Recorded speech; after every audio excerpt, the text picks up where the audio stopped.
It's that time of year, time to take a summer road trip. And all this month, the Fox 42 News' Steve Saunders introduces us to some spots you can drive to, destinations that we promise will keep you entertained.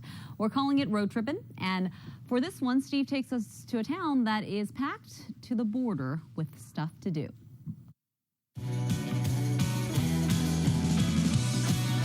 Here's the route. We get started at Fox 42 and head south on I-29 for 75 miles. Okay, I just crossed into Brownville.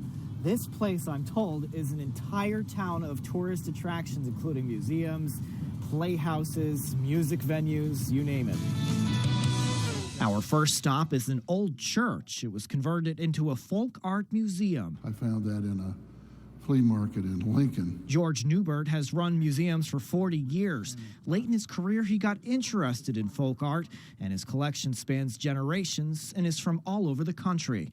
You recognize this guy? It's a rendition of the sower that sits on top of the Capitol building in Lincoln. It was created by the same person who designed the famous globe-holding man in New York's Rockefeller Center. This is hand-carved.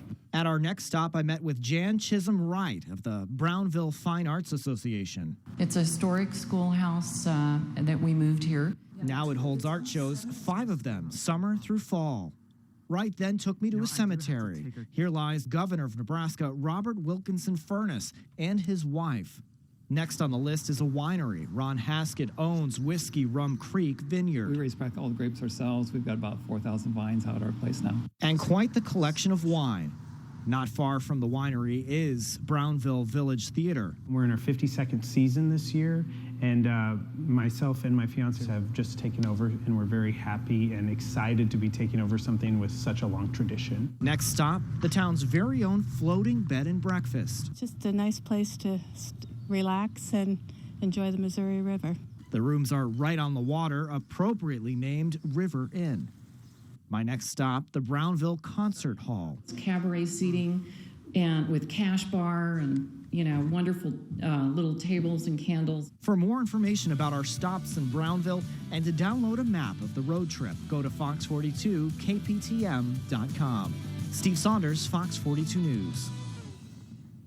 And next week, Steve takes us to Platte River State Park. There's a lot to do there, including what's called glamping. We'll have to wait and see what that's all about.